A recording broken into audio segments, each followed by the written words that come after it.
I want to thank the American people who have given their lives and money in order to achieve noble goals in Iraq, such as ending the suffering and spreading democracy. Thank you thousands of times.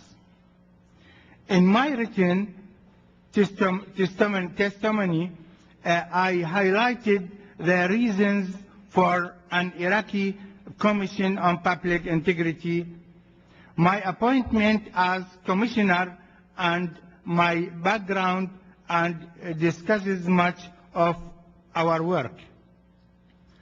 Our work has been noteworthy, but I must report that corruption in Iraq today is rampant across the government, costing tens of billions of dollars, and has affected virtually every agency and ministry, including some of most powerful officials in Iraq. Corruption has stopped possible advances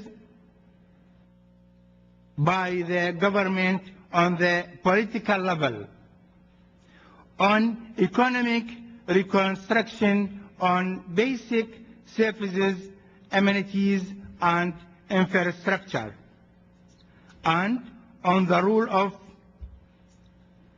of law. Corruption has contributed to the failure of the government of Iraq to control the militias that control parts of the government. In fact, corruption has helped fund sectarian militias and violence, even from those in the Iraqi military and police, who are supposed to maintain order and protect the Iraqi people. Unfortunately, today in Iraq, corruption has infected our biggest source of money. Oil corruption has also infected those who have the guns to restore law and order, and leadership who promise a new, better Iraq. I have led my life governed by these few words: law is above all, no one is above the law. This guiding principle should apply to all government departments and ministries neutrally, fully, and without regard to sect, ethnic, or party affiliation, tribe, or religion. That is how we have tried to operate the Commission on Public Integrity in Iraq. Unfortunately, we have been met with great problems. First and foremost is the violence and personal attacks direct on us. Since the establishment of the Commission on Public Integrity, 31 employees have been killed, as well as at least 12 family members in a number of cases. My staff and their relatives have been kidnapped or detained and tortured prior to being killed. Many of these people were gunned down at close rank.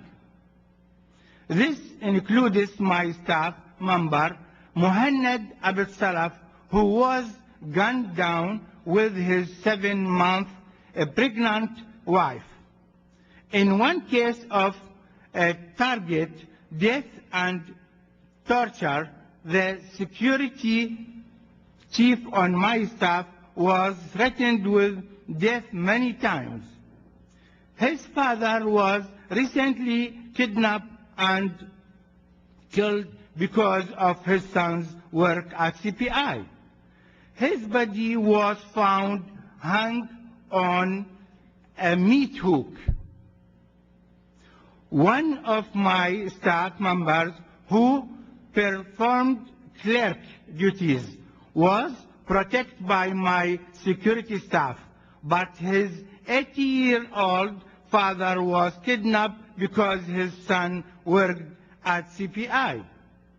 When his dead body was found, a power drill had been used to drill his body with holes. Walid Kashmula was the head of CPI's Mosul branches office. In March 2005, a suicide bomber met with Walid in his office. Wearing a suicide vest, he greeted Walid and set off his vest, killing Walid. This was a target killing of CPI leadership. These are just a few examples. There are many more which were directed to my staff. Me and our families, personally, for example, my family's home has been attacked by rockets. I have had a sniper bullet striking near me as I was outside my office. We have learned the hard way that the corrupt will stop at nothing. They are so corrupt that they will attack their accusers and their families with guns and meat hooks, as well as counter charges of corruption. I and many of my people have been so attacked, so to have others who have tried to stop the corruption. It is a sick method. When the person fighting corruption is falsely accused of corruption, justice loses and corruption wins. The Prime Minister and his government have refused to recognize the commissions and the judiciary independence. Under the law, to investigate corruption in a non-sectarian and non-political manner. Further, the government did not appoint leaders, particularly ministries and inspector generals, that would fight corruption within ministries. In order to promote sectarian agendas, professional technocrats who were qualified to perform vital government services and administrations were not appointed.